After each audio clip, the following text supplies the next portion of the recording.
Luzon, Visayas, Mindanao at buong mundo. Ngayon ay Martes, May 13, 2025. Ako si Barbie Mulak at ito ang Balitang A to Z. Well, syempre nagulat kami with high standing. Bongo, Bam Aquino at Bato de la Rosa. Top 3 sa partial at unofficial counts sa senatorial race. Proklamasyon, target sa May 17. Shook na shook kami. Akbayan first nominee Chel Jokno, ikinagulat ang pangunguna sa party list race. Dating Pangulong Rodrigo Duterte, wagi bilang alkalde ng Davao City, kahit nakadetain pa rin sa ICC. Bulkang Kanlaon, muling nag-alboroto at sumabog. Ilang bahay at kalsada, binalot ng abo. At Meralco, magkakaroon ng bawas singil sa May billing.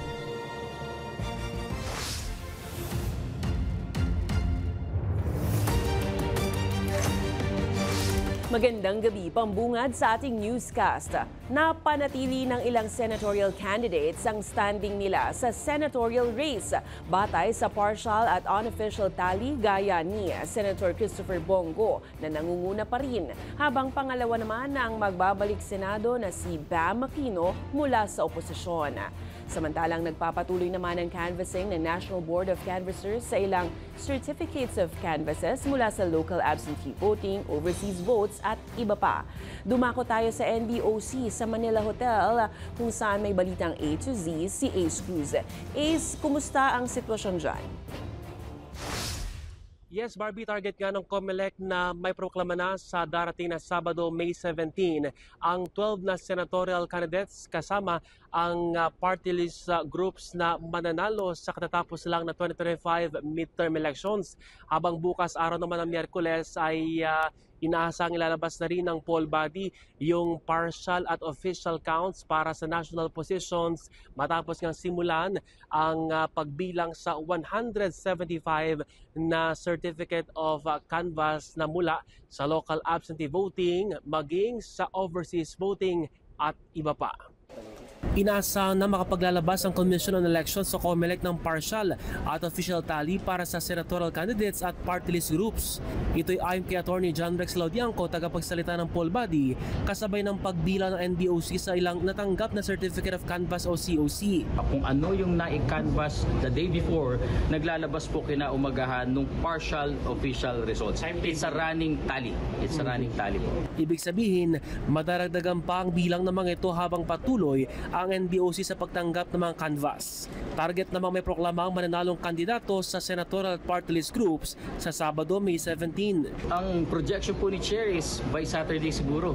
Pero sabi nga po namin kung mabilis, bakit hindi imposible na? Samantala na panatili naman ni incumbent Senador Bongo ang pangunguna sa partial at unofficial results ng senatorial race na may lagpas 26 million votes. Sinabi ni Go na hindi niya sasayangin ang ibinigay na tiwala sa kanya ng taong bayan at tutumbasan ito ng iba't ibang programa. Nagpasalamat din siya sa bawat Pilipinong nagtiwala sa kanya. Gayun din kay dating Pangulong Rodrigo Duterte na nagsilbian niyang mentor. Ito yung paghuhusga sa amin bilang re-electionist kung nagtrabaho kami. At patuloy po akong magsiservisyo sa inyo. Sipag, pagmamalasakit at more serbisyo po ang iaalay ko sa inyo. Pumangalawa naman si dating Senador Bam Aquino na may lagpas 20 million votes. Siyempre nagulat kami with high standing. Marami pong kabataan ang talagang pinush po tayo, pati po si Senator Kiko. So we'd like to thank everyone. Maraming salamat po and we promise po hindi ho namin sasayangin ito pong binigay niyo po sa amin. Pangatlo sa senatorial race, ang re-electionist na si Senador Bato de la Rosa na magkahalong saya at lungkot ang naramdaman. Ang mga botoan niyang ito ay protest votes makarang isuko ng pamahalaan ang dating Pangulo sa International Criminal Court o ICC.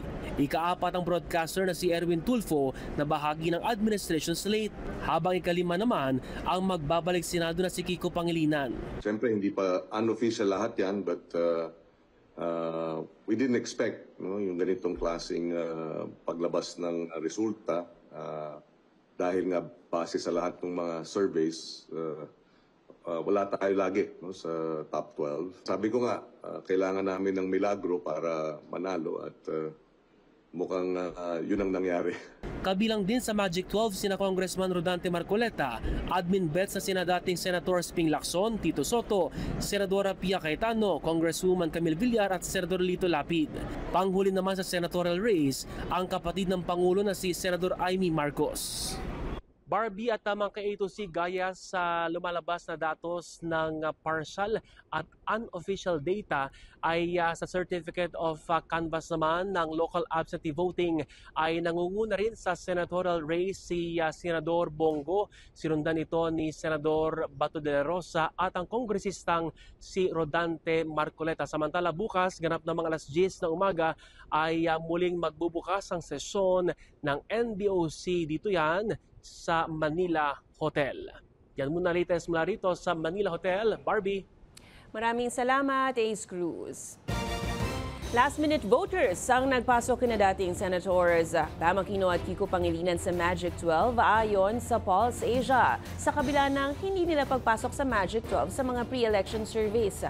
Aminado si Pulse Asia President Ronnie Holmes na kailangan silipin muli ang kanilang sampling method sa pagsasagawa ng survey.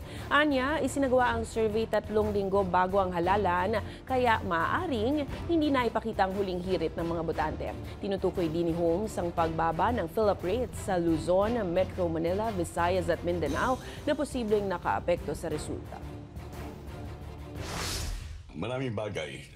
Unang-una, anong ginawa ng mga kandidato, hindi nila ginawa, nakapagbugso, nakapagdulot ng pag-angat ng kanilang mga suporta o pagbaba ng suporta ng nakukuha nila batay doon sa Abril. Pangalawa, mayorya sa botante nagsasabi na maaaring pa magbago yung bilang ng kanilang boboto at ito'y tataas. Ikinagulat naman ni Akbayan Party List First Nominee Attorney Shell Jokno ang unang inilabas na partial unofficial results ng Commission on Elections kung saan nangunguna ang kanilang grupo sa party list race. Ayon kay Jokno, inasahan nila na makakakuha sila ng maraming boto pero hindi ang manguna sa listahan. Dagdag niya, posibleng naging pangunahing factor ang kanilang kampanya sa social media na nagbigay ng pantay na laban para sa kanilang grupo. Inihayag din niya ang hangaring pag-isahin ang mga progresibong grupo sa Kongreso.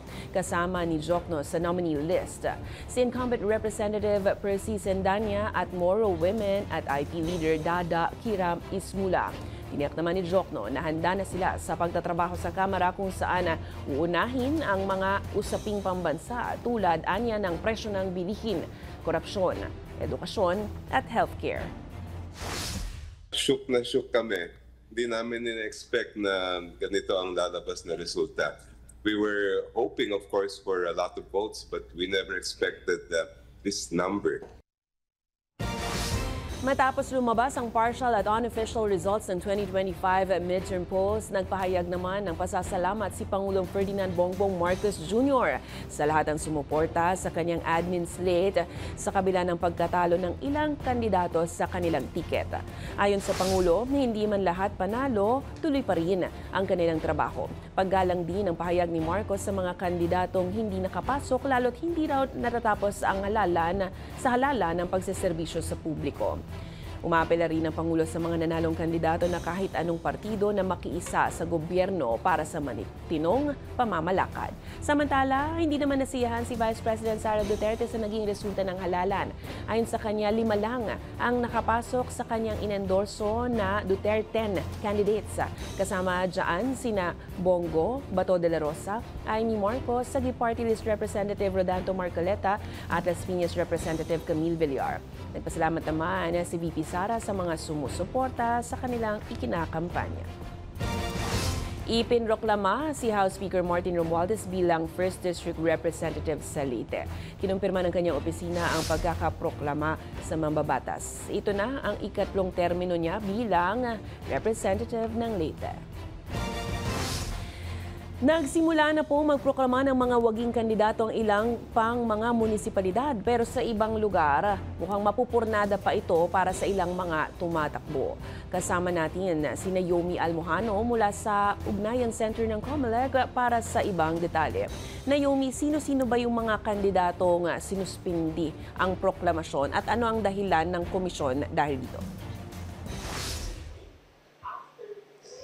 Barbie, nasa 19 na kandidato nga ang pinatawan ng Commission on Elections and Bank ng suspensyon ng proklamasyon sakaling manalo. Dahil yan sa kanilang pending cases sa komisyon. Sila rin yung ilan sa mga kandidatong hinainan na ng show cause order at disqualification case bago ang araw ng halalan nitong Lunes, May 12. Kasisimula pa lang ng bilangan ng boto ng National Board of Canvassers para sa 2025 midterm polls. 19 na kandidato na agad ang sinuspindi ng COMELEC na maproklama sakaling manalo sa botohan. Kabilang dyan si Pasig City Congressional Candidate Christian Ayancia na nakaharap sa disqualification case dahil sa paglabag sa Anti-Discrimination Resolution. Kasama rin ang Partidong Pilipinas Babangon Muli o PBBM Party List dahil naman sa misrepresentation.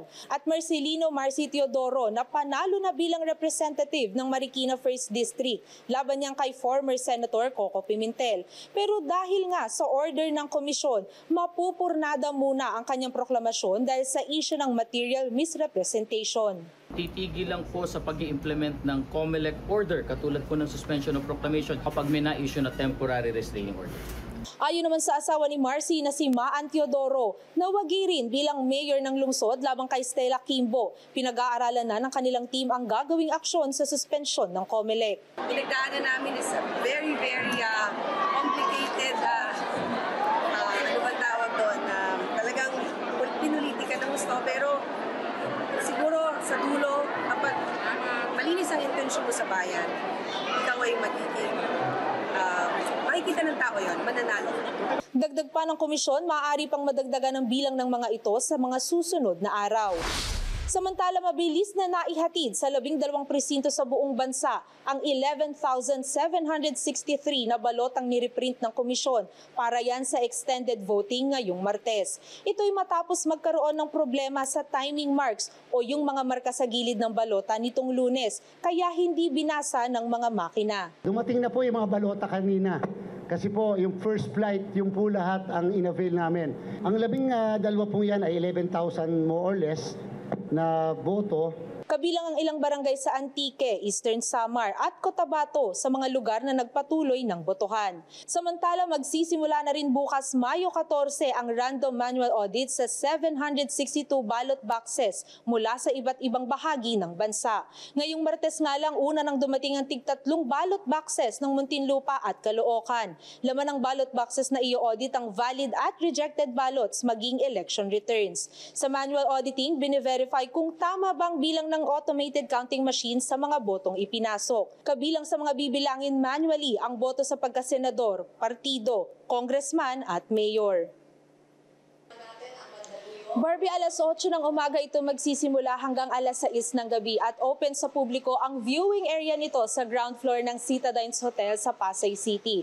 Ngayong gabi rin inaasahan ng pagsisimula ng pagdagsa ng pagdating ng mga ballot box na i-audit naman ng mga guro. Pero take note Barbie ha, itong mga guro na ito hindi sila nagsilbi sa halalan o eleksyon nitong Lunes.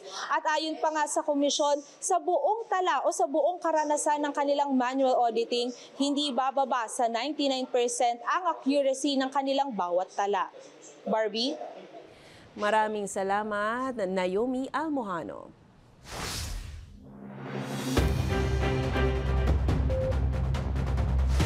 Good news mga ka-A to Z, bababa ng 75 centavos kada kilowatt hour ang singil sa kuryente ngayong Mayo ayon sa Meralco.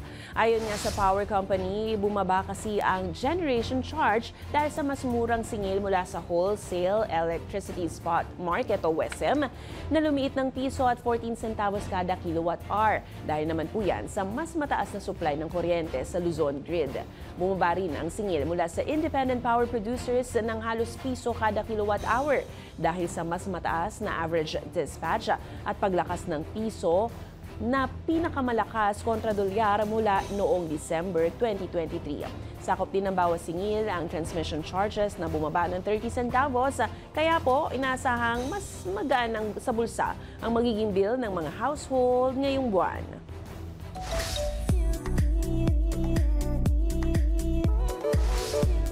Still so proud of you. Yan po ang saad ng aktres na si Jessie Mendiola sa kanyang asawang si Luis Manzano matapos matalo sa pagka-vice-gobernador ng Batangas.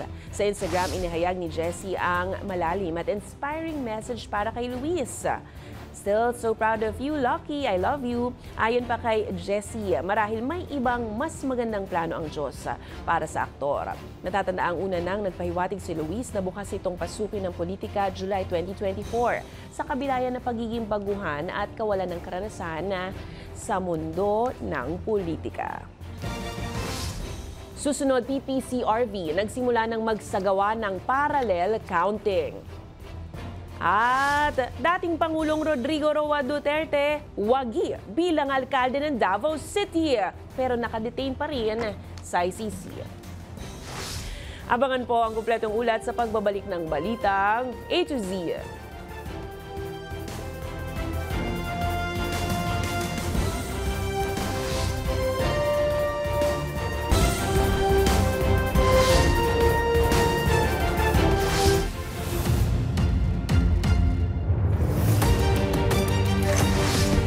Sinimulan na ng Parish Pastoral Council for Responsible Voting ang parallel counting kahit na kaunti pa lang ang kanilang natatanggap na printed election returns.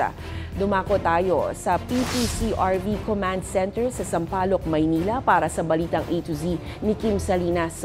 Kim, may mga problema bang nararanasan ng PPCRV sa kanilang parallel counting? Barbie, ilan sa mga problema na kinakaharap ngayon ng PPCRB ay ang mga hindi pa natatanggap ng mga election returns at meron din silang insidente na mismong election officers ng bawat presinto ay hindi ibinibigay ang ERs sa mga PPCRB volunteers. Sa pag-arangkada ng unang araw ng parallel counting ng PPCRB, buhat pa lamang sa National Capital Region ang karamihan sa kanilang natatanggap na printed election returns. Ngayon we have 4,286 na ERs in the command center right now. Nanggagaling sa Sampaloc, Quezon City, especially sa Cubao, sa Manila, sa Makati, sa Taguig, at saka sa Pateros. Ang wala pa kami ay Luzon, Visayas, Mindanao dahil naman ang lakas ng ulan kahapon. So lahat ng couriers at pati na mga coordinators na dediretso dito, hirap hong lumuwas kahapon. Inaasahan naman nila na darating na ang mga ERs ngayong gabi o bukas, araw ng Miyerkules. Noong 2022 presidential elections, nasa 89% ang natanggap nilang election returns at umaasa silang malalagpasan ito ngayong midterm polls. Yun isang ER, buod ho yun ng mga boto ng isang precinct. There are roughly 93,000 precincts. So there are roughly 93,000 ERs na dapat naming dalhin dito. Iginiit ng PPCRB ang kahalagahan ng parallel counting. Importante ho na ipaghambing yung dalawa para malaman natin nung transmit ba siya, nag-iba ba. So kung pareho siya, very good. Pinagkukumpara ng PPCRB ang resulta ng bilang ng mga boto mula sa mga server ng automated counting machines ng COMELEC at sa mga printed election returns kung tumutugma ang bawat isa. Ang problema lang ngayon ng PPCRB, may mga election officers ang COMELEC na hindi binibigay ang ER sa mga kinatawan ng PPCRB sa bawat presinto. Hindi pa rin binibigay on the ground ng mga EOs, no? So, sa mga EOs, sana ibigay nyo naman. In fact, meron kaming reports, sino bang EOs, hindi pinapapasok ang aming mga volunteer. Tuwing eleksyon na lamang aniya, ganito ang nararanasan ng PPCRB, kaya pakiusap nila sa mga election officer ng bawat presinto tuwing halalan na sundin ang kautusan ng COMELEC. Sa ngayon mga ka-A to Z, nasa 97.28% na ang naitatransmit ng COMELEC server dito sa PPCRB server at ilang porsyento na lamang ang inaantay nila at may kabuuan nitong 100%. At kung kanina nasa 4,000 plus pa lamang ang natatanggap nilang printed na election returns, ngayon umabot na ito ng 5,406. Mula pa rin ito sa mga lungsod ng National Capital Region at ang nakabuo lang dito, partikular na ang lungsod ng Caloocan, 100% ng kanilang election returns ay naipadala na dito sa PPCRB.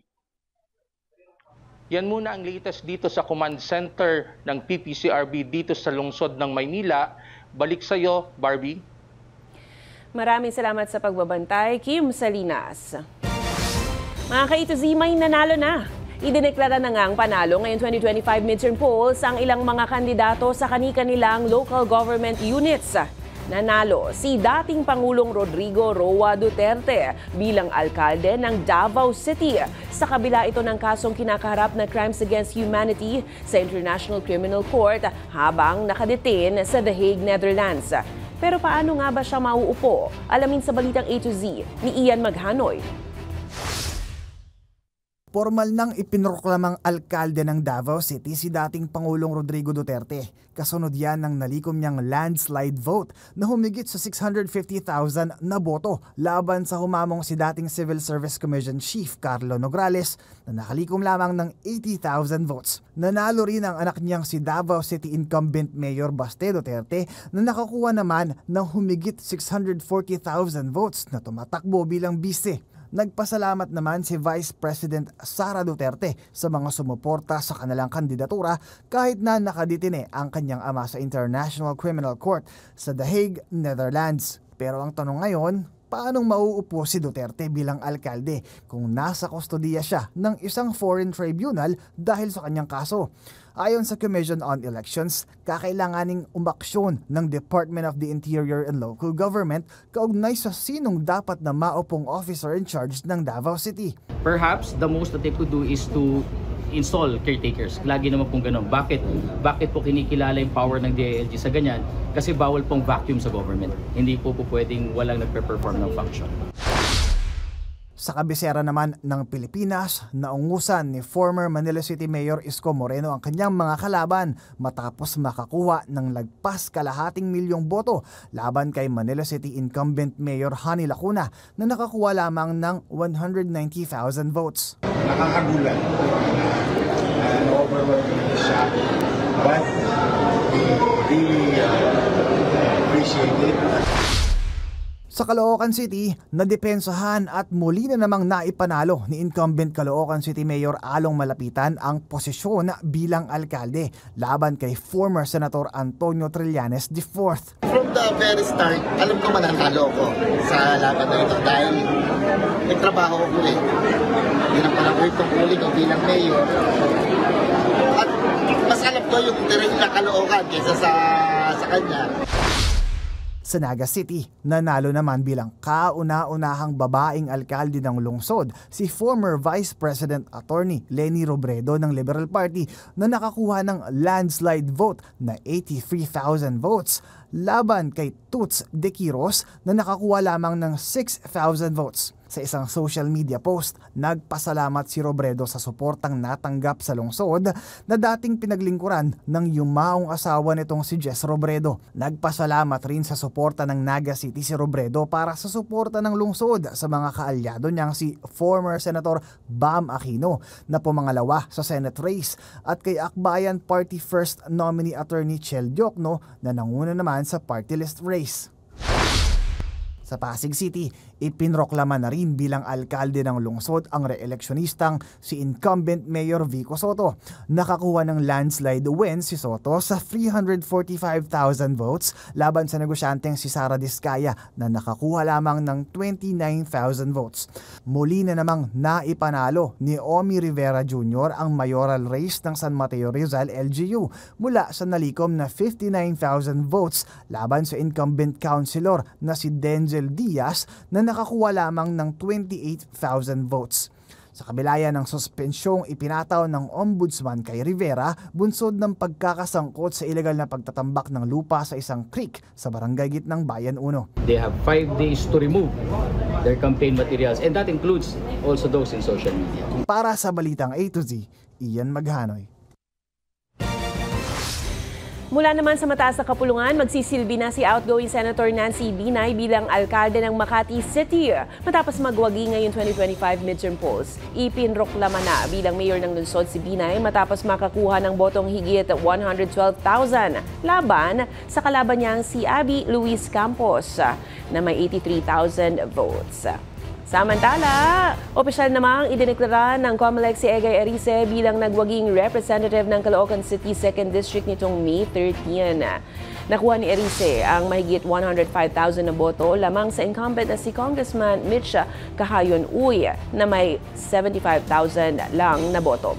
Dating nagsilbi si Erice bilang kongresista ng distrito mula 2001 hanggang 2004 at muli noong 2013 hanggang 2022. Pero isang linggo bago ang halalan, pinasusumite si Erice ng explanation letter ng COMELEC dahil sa umano'y sexist na pahayag laban sa kanyang katunggali. Ayon sa komisyon, isang election offense sa ilalim ng Resolution No. 11116 ang gender-related harassment. Kapag napatunayang guilty, maaaring mahatulan si Erice ng 1 hanggang 6 na taong pagkakakulong at diskwalifikasyon sa posisyon. Muling babalik sina incumbent Mayor John Villanueva at Vice Mayor Sherwin Tuna sa kanilang mga posisyon sa Bocaue, Bulacan matapos magwagi sa kanilang mga pwesto sa halalan. Ipinroklama na ang dalawa madaling araw ng Martes sa munisipyo ng Bocaue. Nagpasalamat naman ang dalawa sa kanilang mga botanteng patuloy na nagtitiwala sa kanila.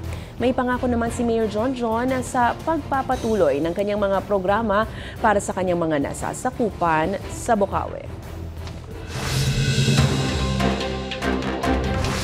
Ang 21 anyos na anak ng pinaslang na alkalde ng Rizal, Cagayan ang ipinroklamang panalo sa mayoralty race ng kanilang bayan. Si Jamila Ruma na humalili sa kandidatura ng namatay na ama ang siya ngayong pinakabatang mayor-elect ng bansa.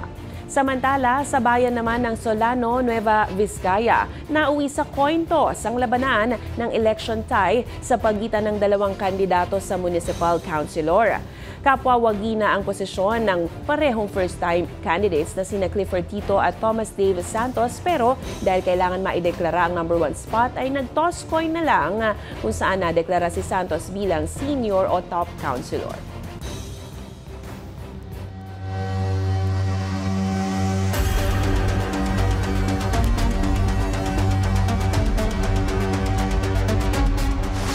Muling sumabog ang Bulkang Canlaon madaling araw ng Martes. Ayon sa PHIVOX na itala ang explosive eruption na tumagal ng 5 minuto bandang 3:00 ng madaling araw. Kita sa video mula sa Upper Pantao Observation Station ang tila pag-ulan ng maliliit na bato.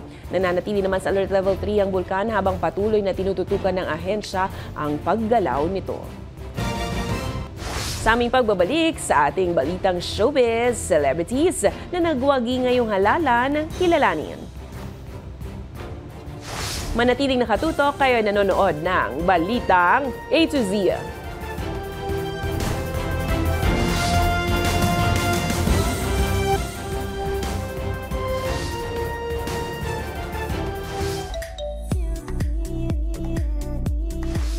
Napakaraming celebrities ang tumakbo ngayon 2025 midterm elections at ilan nga sa kanila na pagtagumpayan ang laban sa mundo ng politika. Sino-sino sila? Alamin sa Balitang A to Z Showbiz ni Lane Garcia. Stars for the win! Dahil hindi lang sila pang-award-winning sa pag-arte, kundi winner rin sa taong bayan. Sa senatorial race, pasok sa top 12 sina broadcast journalist Erwin Tulfo, TV host at dating aktor Tito Soto at ang action star na si Lito Lapid. Sa bakbakan naman sa pagkakongresista, wagi si Arjo Atayde para sa 1st District ng Quezon City. Back-to-back rin ang pagkakapanalo ng mag-inang Jolo at Lani Mercado Revilla para sa 1st and 2nd District ng Cavite. Naipanalo muli ni Daniel Fernando ang laban bilang governor ng Bulacan.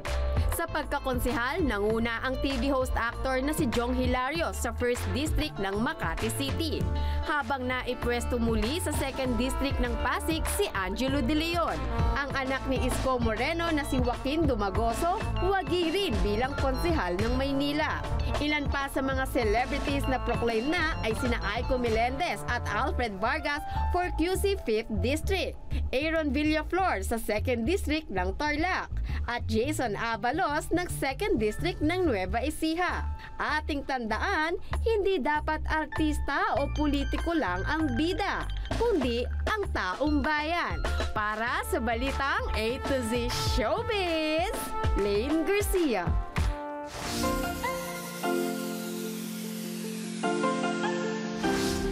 Pamilyar tayo mga ka-A to Z sa mga brands ng mga sasakyan. Pero ang isang ito, bago tayo mamalikmata, ay suriin munang mabuti. Mitsubishi. No. Miss you, baby.